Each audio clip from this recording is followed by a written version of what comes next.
চৰকাৰী BPL ঘৰৰ EKYC আৰম্ভ হৈ গ'ল।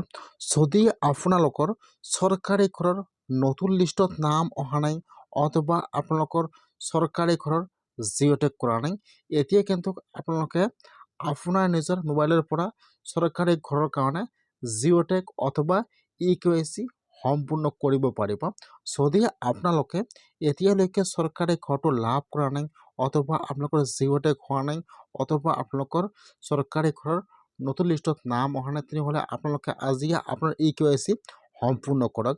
এতিয়া কিন্তু আপোনালোকে আপোনাৰ নিজৰ মোবাইলৰ পৰা EKYC সম্পূৰ্ণ কৰিব পাৰিব।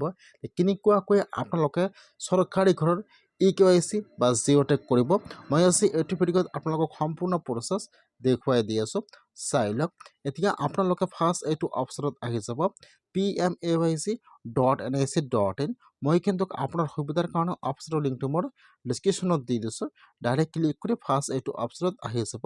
হোৱাৰ পিছত ইয়াত চাব এইফালত দিয়া থাকিব আৱাজ প্লাছ 2024 ছাৰ্ভে।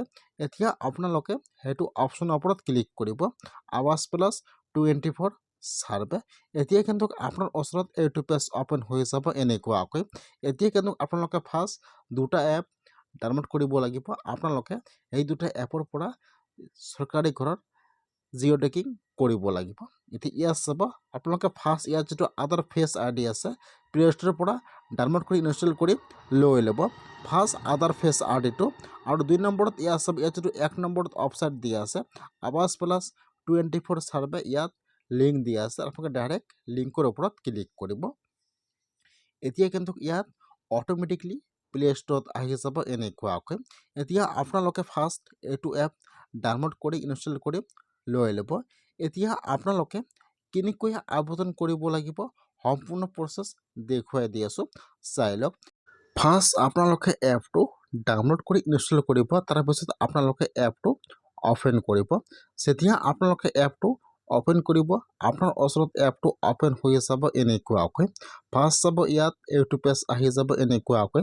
এতিয়া আপোনালোকে নেক্সটত ক্লিক কৰিব লাগিব। ইয়াত দেখুৱাই দিব ৱেলকাম টু আৱাজ প্লাছ 2024। এতিয়া আপোনালোকে নেক্সটত ক্লিক কৰিব।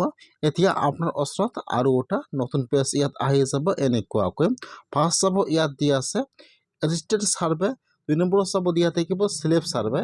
যিহেতু আপোনালোকে নিজে ঘৰৰ কাৰণে জিঅ'টেক বা EKYC কৰিব, এতিয়া আপোনালোকে ইয়াত ছেল্ফ ছাৰ্ভেত টিপ মাৰ্ক দি দিব। এতিয়া যিটো আপোনাৰ আধাৰ কাৰ্ড নম্বৰ আছে ইয়াত আপোনালোকৰ আধাৰ কাৰ্ড নম্বৰটো বহাই দি আপোনালোকে অথেণ্টিকেটৰ ওপৰত ক্লিক কৰিব।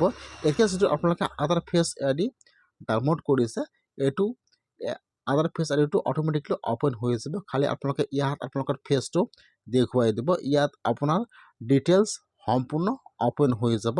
তাৰপিছত আপোনালোকে নেক্সটত ক্লিক কৰিব। এতিয়া কিন্তু আপোনালোকৰ ওচৰত আৰু এটা নতুন পেজ ইয়াত অ'পেন হৈ যাব এনেকুৱাকৈ। আপোনালোকে এবাৰ আপোনাৰ ডিটেইলছটো সম্পূৰ্ণকৈ চাই ল'ব। যদি কিবা ভুল আছে আপোনালোকে ইয়াত এডিট কৰি ল'ব পাৰিব, আৰু যদি সকলো শুদ্ধ আছে তলত চাব দিয়া আছে ছেভ এণ্ড ডাটা, আপোনালোকে এতিয়া ছেভৰ ওপৰত ক্লিক কৰিব। তাৰপিছত আপোনালোকে নেক্সটত ক্লিক কৰিব। এতিয়া আপোনাৰ ওচৰত আৰু নতুন পেজ ইয়াত অ'পেন হৈ যাব এনেকুৱাকৈ। এতিয়া আপোনাৰ ফেমিলিত যিমান কেইজন সদস্য আছে এতিয়া কিন্তু ইয়াত সকলো ডিটেইলছ বহাই দিব লাগিব। আপোনালোকে ইয়াত চাই ল'ব। ইয়াত আপোনাৰ পৰিয়ালত যিমানজন সদস্য আছে বা ল'ৰা ছোৱালী, আপোনালোকৰ ৱাইফ বা হাজবেণ্ড, ইয়াত নামবোৰ বা ইয়াত সকলো ডিটেইলছ বহাই দিব লাগিব। ফাৰ্ষ্ট ইয়াত আপোনালোকৰ নাম, আধাৰ কাৰ্ড নম্বৰ, জেণ্ডাৰ, ইয়াত ডিটেইলছটো সম্পূৰ্ণকৈ বহাই দিব লাগিব। এতিয়া আপোনাৰ ফেমিলিত যিমান কেইজন সদস্য আছে সকলোৰে কিন্তু আধাৰ কাৰ্ড থাকিব লাগিব। আপোনালোকে ইয়াত চাই এটাকৈ বহাই দিব।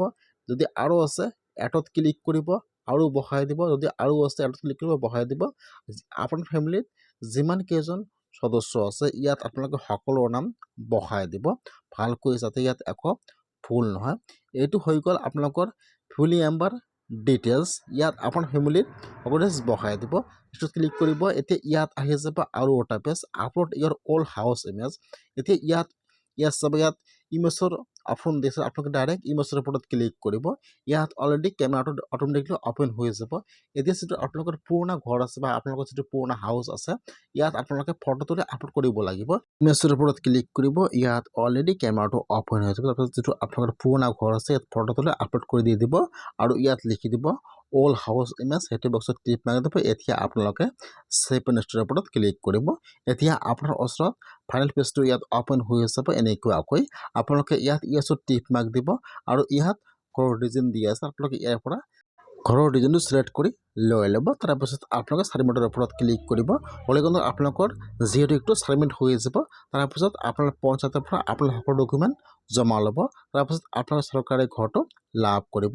আপোনালোকে এনেকুৱাকৈ আজি চৰকাৰী ঘৰৰ কাৰণে নিজে আপোনালোকে আপোনাৰ নিজৰ মোবাইলৰ পৰা যিহেতু কৰক আৰু এই কৈছে সম্পূৰ্ণ কৰক।